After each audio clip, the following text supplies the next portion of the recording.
Hepinize merhaba arkadaşlar. Bugün sizlerle beraber OBS, Bandicam ve diğer tüm ekran kayıt programlarında ses sorunu nasıl düzeltilir onu göstereceğim. Şimdi ilk önce ben Bandicam'den olduğu için burada dosya işareti var. Buna tıklayıp buradan istediğiniz videoyu atıp buraya, daha sonra şununla işim kalmadı. Daha sonra buradan filtreleyebiliyoruz. Filtre sesini arttırabiliyoruz. Buradan ben şunu bir sileyim. Pardon, yanlış yaptık. Bunu kapatalım. Burada gördüğünüz gibi kazanç ses diyor. Bunu kapatalım. Bunu biz hatta silelim. Şimdi artıdan kazanç ses. Bunu tıklayıp gördüğünüz gibi burada bir şey çıktı. İşaretleme mi? Niye? Öyle bir şey diyor. Ben bunu full yapıyorum da. 11 yapıyorum da. 13 de olur. Ama 11 daha iyi olur. Çünkü bende 4 tane hoparlör var. Sesin orantısını pek bilmiyorum. Yani size göre nasıl, bize göre nasıl? Pek bilmiyorum. Şu anda ses normal olması lazım.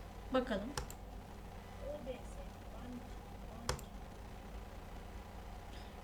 Gördüğünüz gibi ses yükseldi. Ama 11 birazcık az geldi. 12.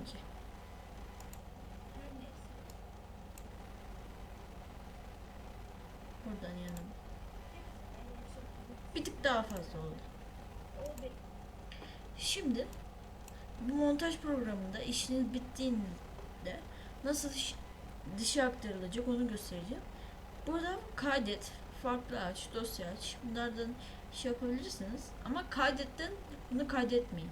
Bunu şöyle kaydedin. Bu arada böyle gölgelemeyle falan girebiliyorsunuz. Ben bunu bir yer anlatırım.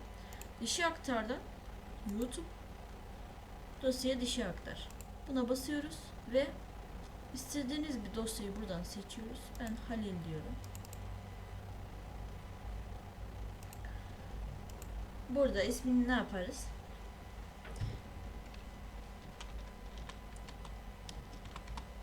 Tahmin ettiğiniz gibi abone ol. Şimdi ben bunu kaydediyorum. Şu anda kaydoluyor.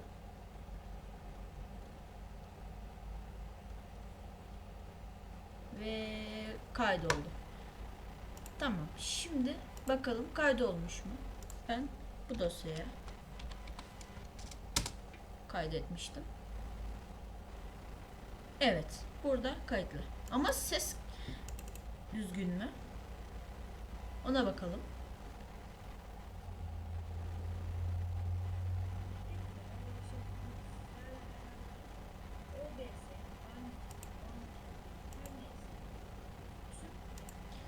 Evet, gördüğünüz gibi ses gayet iyi. Bir de bunun dediğim gibi başka özellikleri de var. Yine filtrelerden. Bu arada bu sesi fark ettiyseniz böyle gölge yapınca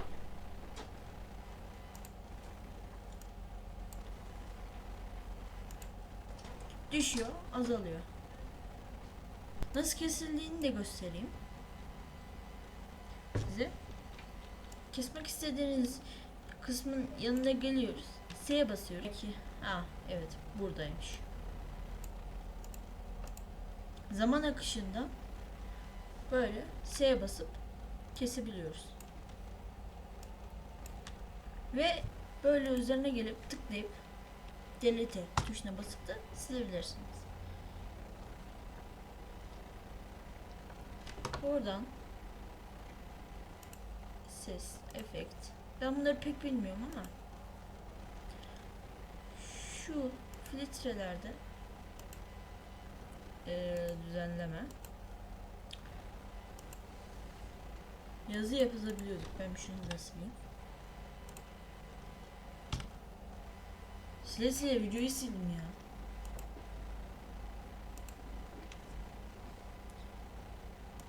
Doğru. Yeniden atıyorum.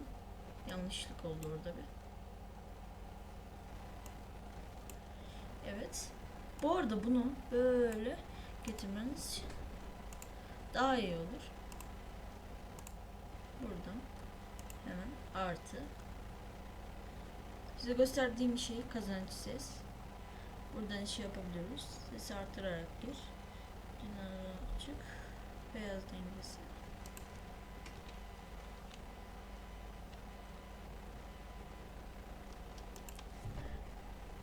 Ben bunları bir deneyeyim.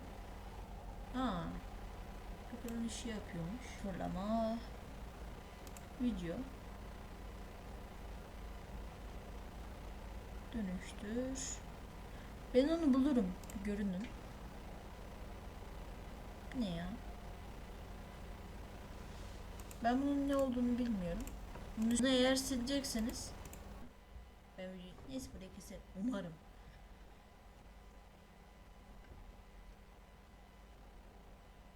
Falan. Onu bulmak istiyorum. Ben bunu bulup geleyim. Bir dakika. Hızıyla giriyor falan. Onu bulmak istiyorum. Ben bunu bulup geleyim. Bir dakika. Ben neyse burayı keserim. Umarım.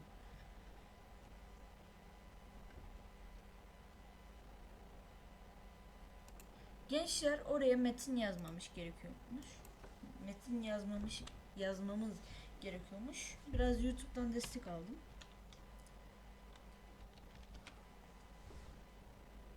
İki tane var. Bunlardan hangisini seçeceğimi bilmiyorum. Ama bunu seçtim. Bir dakika, yanlış mı yaptım?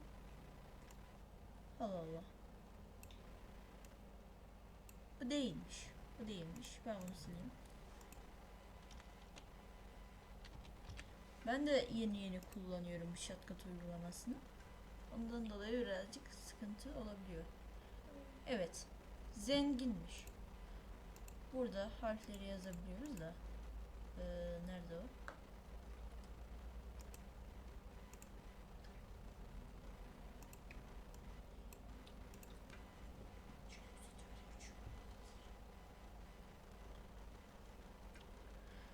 Şimdi ben bunu nasıl yapacağım?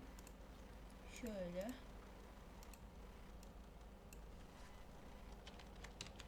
Evet. Yazıyor. Ama ben bir şunu kaydırayım. Böyle küçülterek istediğiniz kısmı böyle. Bir de ortalama seçenekleri falan var. Mesela ben şu anda ortaladım.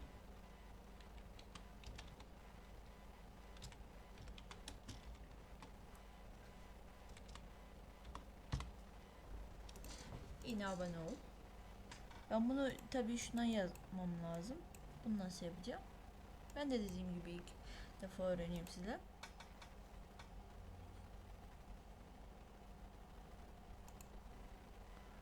Burada yazı tipleri falan var. Ben şunu düzelteyim. Gençler şimdi yine yazacağım. Buraya tıklıyorum. Burada acaba ses kaydı yapmamış mı? Neden siyah olmuş? Ben bir video değiştireyim. Ben bunu şunu sileyim. Delete'ye basarak siliyoruz videoları. Şunu atayım. Yok, illa bu klasörden atılıyormuş. Onu da öğrendim. Bunu atayım. Evet, bunda var. Onda ekran almamış sanırsam.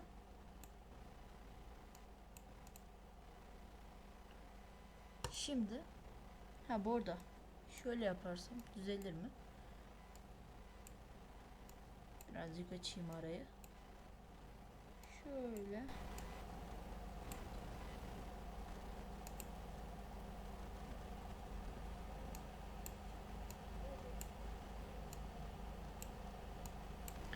Ben bunu çözemedim. Siz çözerseniz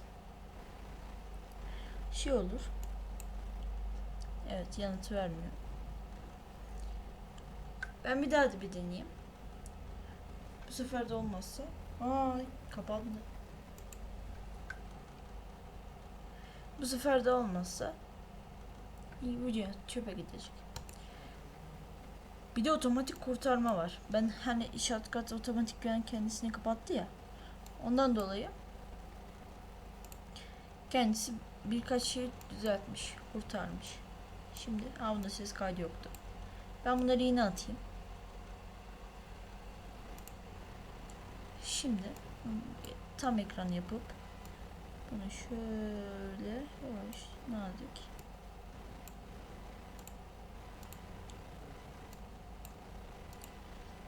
biraz sert mi? Acaba şey mi?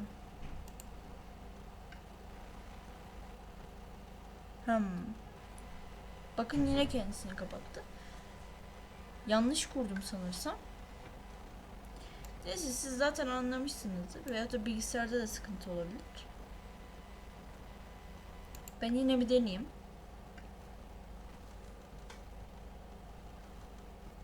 Bu sefer de olmazsa yapacak bir şey yok. Buraya şey atıyoruz, klasörü. Videoyu. Hop. Dediğim, ben de sizle beraber öğreniyorum. Buraya değdirmedim. Ama değdirmedim yani. Dur bir dakika. Onu açtım. Şimdi bir şey değiştirecek mi? Ben bir delete yapayım. Yok. Yok. Yanlış yaptık. Uygulamayı siliyorduk. Videoyu. Yine atıyoruz.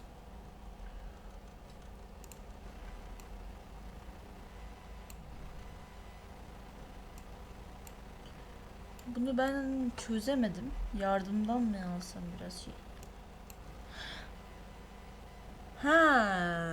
Şöyle yaparım. Bir dakika, aklıma bir şey geldi. Direkt atayım dosyayı. Ben bunun yerini değiştirince sıkıntı oluyor. Ama eğer şöyle atarsak attı ve oldu. Bunun yerini değiştirince oluyordu. Ben buradan filtreler, metin, filtreler,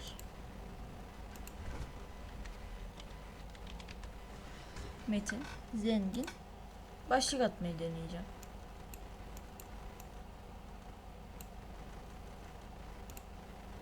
Tabii bunu birazcık şey yapayım, yeşilimsi. Tamam.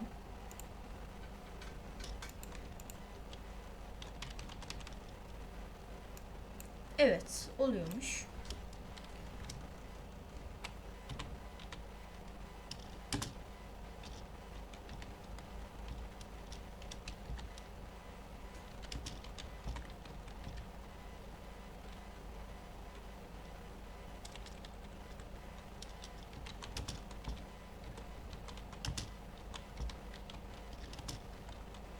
Neyse, videoyu uzatmayayım ben. Başlığı ben videodan sonra da atarım. Bu videonun bu kadardı. Eğer aslında bir tane daha video atacağım. Yani o kadar da like istemeyeceğim. Çünkü birazcık küçük bir kanalız daha. Büyüyünce like isterim. Neyse, bu videodan da bu kadardı.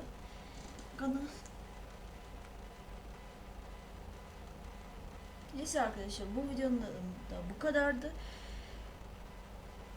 Görüşürüz. Bir çıkışı bile yapmak zor oluyor. Sus. Koronavirüsten dolayı pek arkadaşlarımla konuşamıyorum.